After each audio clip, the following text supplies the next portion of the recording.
کر لیجئے، رات کے بیدار ہونے والے، قرآن پاک کی تلاوت کرنے والے، قرآن تعریف کرتا ہے۔ اللہ فرماتا ہے والذین یبیتون لربہم سجدا وقیاما،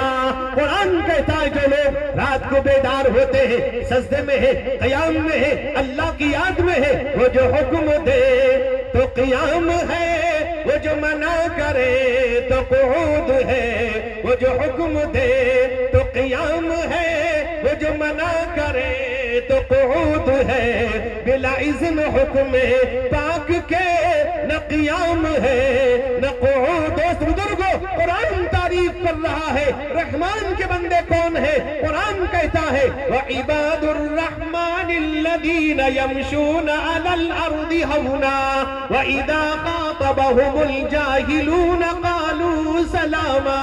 والذین یبیتون لربہم سجدا وقیاما۔ قرآن تعریف کر رہا ہے میرے دوست بزرگوں، آج قرآن پاک سے ہمیں وہ محبت نہیں ہے جس قدر اللہ کے نبی رحمت کونین نے فرمایا۔ حضرت ابو امامہ روایت کرتے ہیں، مسلم شریف کی روایت ہے، فرمایا اللہ کے نبی نے فرمایا اقرأوا القرآن فإنه یاتی یوم القیامت شفیعا لاصحابی۔ اے لوگو قرآن پاک پڑھو، یہ قرآن کل قیامت کے دن شفاعت کرے گا۔ میرے دوست بزرگوں، قرآن شفاعت بھی کرے گا، قرآن شکایت بھی کرے گا۔ اس کے بارے میں اللہ کہتا ہے، قرآن کہے گا ربی ھذا القرآن مہجورا، اے اللہ ایسی قوم کے حوالے کیا تھا جو نہ قرآن پڑھتے تھے نہ عمل کرتے تھے نہ تلاوت کرتے تھے، یہ قرآن پر ان کا عمل تھا۔ حالانکہ میرے دوست بزرگوں، جیسا کہ کفار مکہ یہ اعلان کرتے تھے، اللہ کہتا ہے وہ کہتے تھے وقال الذین کفروا لا تسمعوا لهذا القرآن والغوا فیہ لعلکم تغلبون۔ وہ کہتے تھے یہ قرآن نہ سنو، اس میں بیکار باتیں اعلان کرتے تھے۔ اللہ کہتا ہے وَإِذَا تُلِيَتْ عَلَيْهِمْ آيَاتُنَا قَالَ أَسَاطِيرُ الْأَوَّلِينَ، جب ان کے سامنے ہماری کتاب قرآن کی تلاوت کی جاتی تھی وہ کہتے تھے پہلے لوگوں کی اس سے کہانیاں ہیں، گھڑی ہوئی باتیں ہیں۔ میرے دوست بزرگوں، ایک واقعہ لکھا علماء نے کہ آپ جانتے ہیں آپ کے گھروں میں آج بھی وہ قرآن پاک ہوگا جس کا مطبع جو پریس تھا تاج کمپنی کا، جہاں پر قرآن پاک کو چھاپا جاتا تھا، اس کا مالک ایک ہندو تھا، اس کا نام نول کشور ہے۔ میرے دوست میرے بزرگوں، اس کے بارے میں لکھا ہے نول کشور کا پریس تھا، مطبع تھا، چھاپا خانہ تھا جس میں قرآن پاک کو چھاپا جاتا تھا، لیکن نول کشور جانتا تھا یہ مسلمانوں کے پیغمبر پر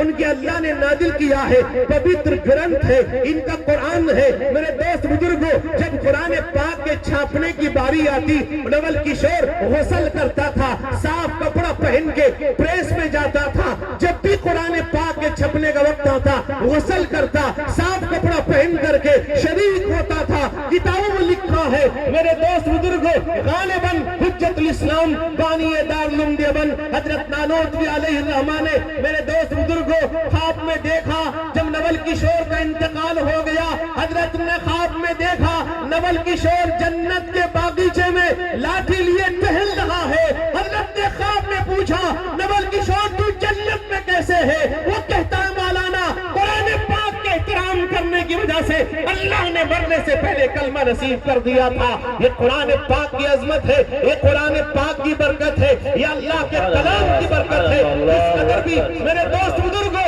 قرآن پاک سے تعلق پیدا کر لیں گے، قرآن پاک سے محبت کر لیں گے۔ میرے دوست بزرگوں، اللہ کے نبی رحمت کونین حضور سید عالم محمد مصطفیٰ صلی اللہ علیہ وسلم کا ارشاد ہے، حضرت عبداللہ ابن مسعود روایت کرتے ہیں، فرمایا من قرأ حرفا من کتاب اللہ فلہ بہ حسنہ والحسنۃ بعشر امثالها ولا اقول الف لام میم حرف ولكن الف حرف ولام حرف ومیم حرف۔ ارشاد فرم لوگوں، اگر کوئی قرآن پاک کا ایک حرف پڑھتا ہے، ایک حرف کے بدلے میں اللہ تبارک و تعالی 10 نیکی عطا کرے گا۔ فرمایا اللہ کے نبی نے میں یہ نہیں کہتا کہ الف لام میم، اگر اگر کوئی پڑھتا ہے میرے دوست بزرگوں حروف مقطعات، گرچہ بعض مفسرین نے کہا الف لام میم، الف سے کلام اللہ کا، لام سے جبرائیل کلام اللہ لے کے آئے، میم سے محمد مصطفیٰ پر قرآن نازل ہوا۔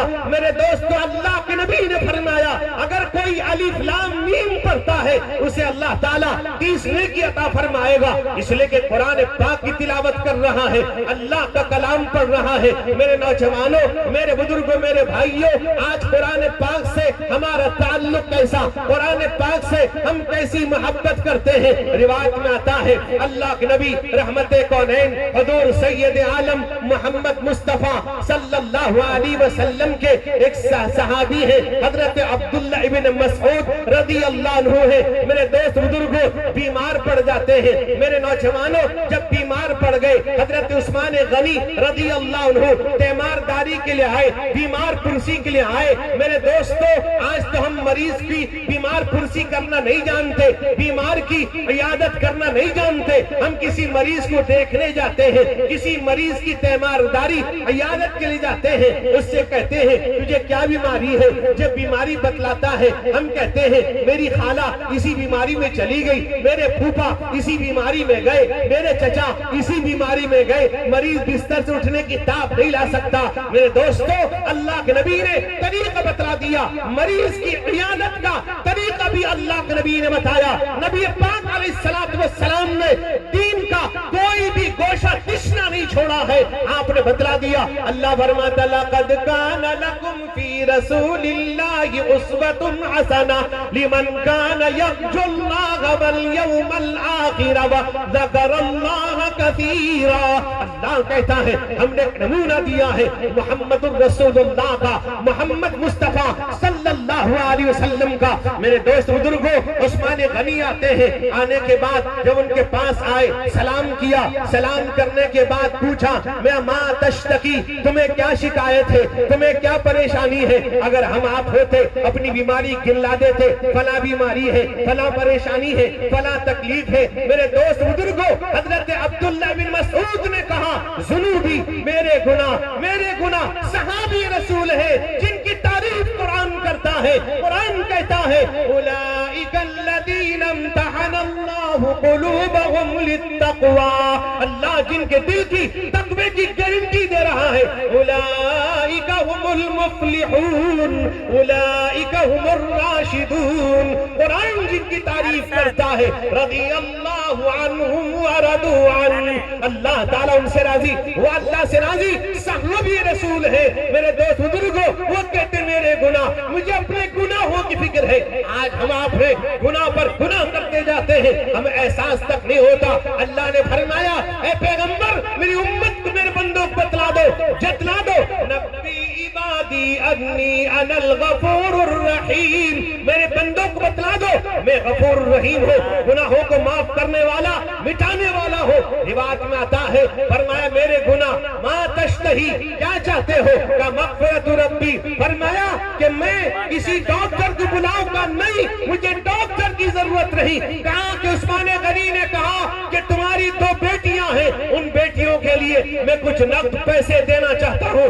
فرمایا فلا حاجت لی، مجھے اس کی کوئی ضرورت نہیں ہے۔ فرمایا کہ عثمان تم کیا سمجھتے ہو میرے مرنے کے بعد میری دونوں بیٹیاں بھوکی رہیں گی، فاقہ ہوگا؟ تو یاد رکھو عثمان، میں نے اپنی بچیوں کو تاکید کر دیا ہے، میری بچیاں رات میں سونے سے پہلے قرآن پاک کی تلاوت کرتی ہے اور سورہ واقعہ کی تلاوت کر کے سو جاتی ہے۔ میرے آقا رحمت کونین حضور سید عالم محمد مصطفیٰ صلی اللہ علیہ وسلم نے فرمایا من قرأ سورۃ الواقعہ فی کل لیلۃ لم تصب فاقۃ ابدا، اللہ کے نبی نے فرمایا جو ہر رات کو سورہ واقعہ پڑھے گا اسے کبھی فاقہ نہیں ہوگا، وہ کبھی بھوکا نہیں رہے گا۔ میرے دوستو، میرے بزرگوں، میرے بھائیوں، جوانوں، آؤ آج قرآن پاک سے محبت کا دعویٰ کرنے والوں، آج قرآن پاک سے محبت کا میں دم بھرنے والوں، تمہیں معلوم نہیں ہے آج دنیا منہ کھولے کھڑی ہے،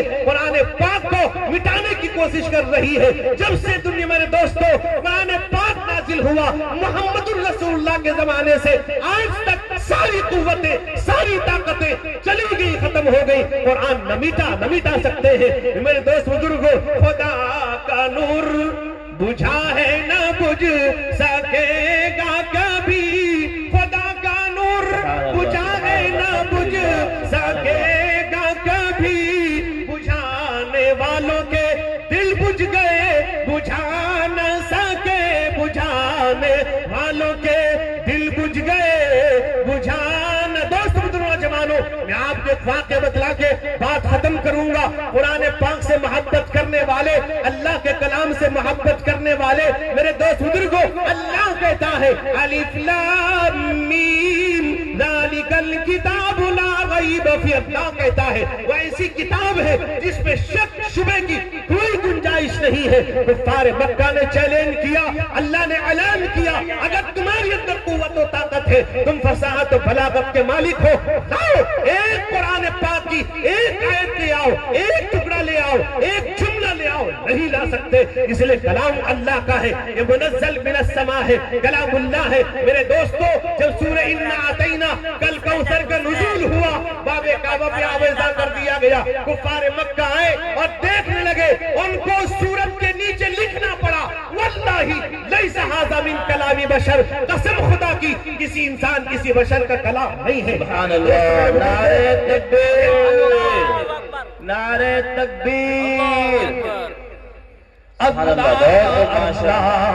اللہ لا الہ الا ہو اللہ اللہ ذکر ہے آپ بھی پڑھیں آپ سب پڑھیں زور سے پڑھیں میرے ساتھ پڑھیں آپ اللہ اللہ اللہ